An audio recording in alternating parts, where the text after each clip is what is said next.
Personal na tiningnan ni Pangulong Ferdinand R. Marcos Jr. ang lawak ng pinsala ng Bagyong Tino sa isang aerial inspection sa Cebu. Samantala nangako ang Department of Social Welfare and Development na dodoblihin ang ipapadalang relief goods. Yan ang ulat ni Clazel Pardilla.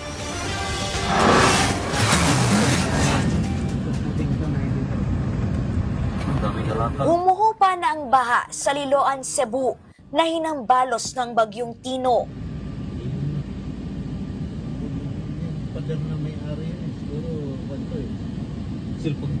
Pero ang 3 buwang buntis na si Maricel at kanyang mga anak, lubog at nanginginig pa rin sa pinsalang idinulot ng sakuna. Nasalanta kami ng bagyo, yung bahay namin na ubos lahat, pati damit namin. Wala kaming pagkain nung 2 days, gutom na gutom. Parang matay na kami sa gutom, tubig lang ang umabot sa amin. Sa aerial inspection na ginawa ni Pangulong Ferdinand R. Marcos Jr., makikita ang laki ng pinsalang iniwan ng Bagyong Tino sa probinsya ng Cebu.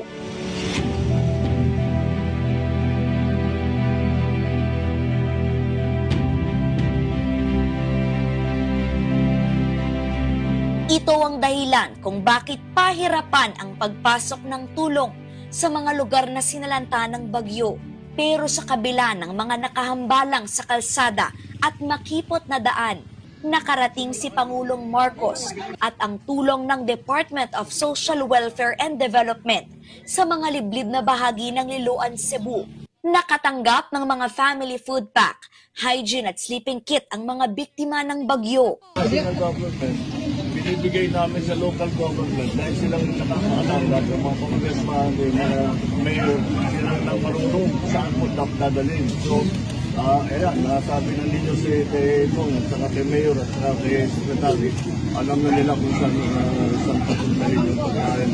Ang pinaka-importante, lagi yung sinasabi, food, water, safety. Parating lahat yan. Pero unang-una, mabuhayin muna namin kayo, pagkain at saka tubig. Salamat.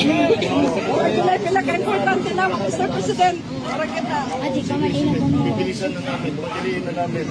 Okay. Marami pong salamat sa tulong sa mga pagkain namin na nakuha.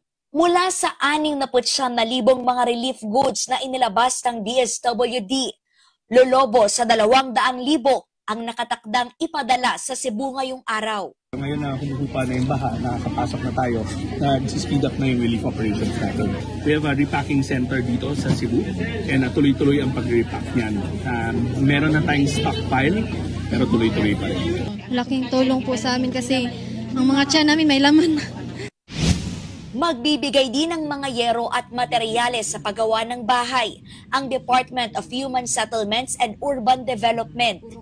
Magtatayo rin ng mga ligtas na temporary shelter para sa mga biktima. Hihigpitan ang pagbabawal sa mga no-build zone o pagtatayo ng bahay sa mga lugar na mapanganib.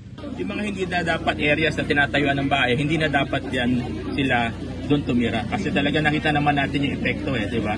So, kasama yan doon sa long-term planning natin and disaster response na plano. Clazel Pardilla para sa Pambansang TV sa Bagong Pilipinas.